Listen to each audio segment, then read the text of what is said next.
అందరికీ హృదయపూర్వక జైబీలండి. ఈరోజు మరి మహాకవి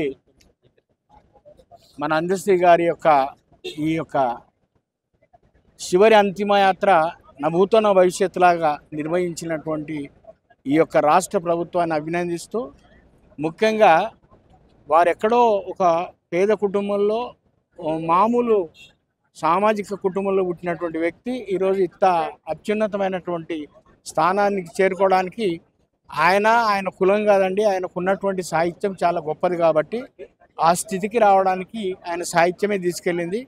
అందులో భాగంగా మరి ఆయన పాటలలో ముఖ్యంగా కొమ్మ చెక్కితే బొమ్మర తలిచి మొక్కితే అంబర అనే పాట ఒకటి, అట్లాగే ఆయన ఊరు గురించి రాసిన పాట అయితే అన్నిటికంటే ముఖ్యం జయ జయ హే తెలంగాణ అనే పాట ఆయనని యొక్క స్థిరస్థాయి కీర్తిలో నిలిపిందనేసి నేనైతే భావిస్తున్నాను.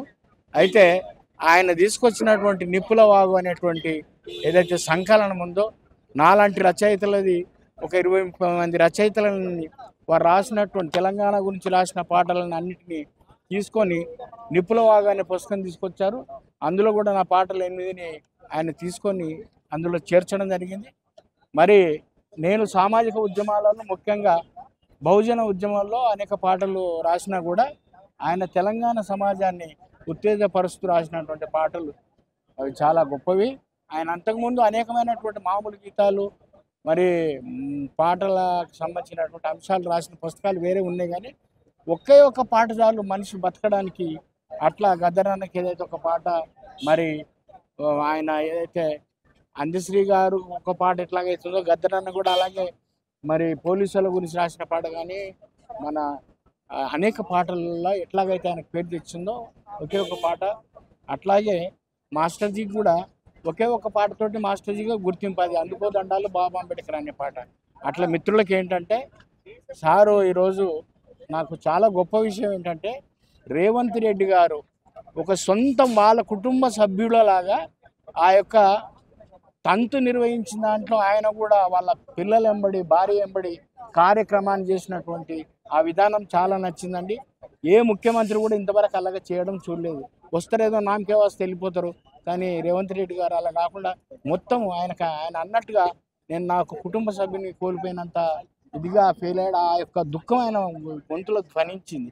కాబట్టి అటువంటి మహానుభావుడు 10 కాలాల పాటు సీఎం ఉండాలనైతే నేను కోరుకుంటున్నాను. ఎందుకంటే ఆయనకున్నటువంటి ఆ యొక్క సామాన్య జనంతో కలిసిపోయేటువంటి అంశం ఏదైతుందో అది చాలా గొప్పది. దాన్ని అలాగే మెయింటైన్ చేయాలని కోరుకుంటూ, మరి ఈ యొక్క సందర్భంగా ఈ స్మృతివనానికి ఆయనకి పెద్ద ఒక యాత్రా స్థలంగా మారడం ఖాయం. అట్లాగే ఆయన స్టాచ్యూను కూడా మరి ప్రభుత్వం పెట్టించాలని నేను కోరుకుంటూ ఇంత అవకాశం ఇచ్చిన మీకు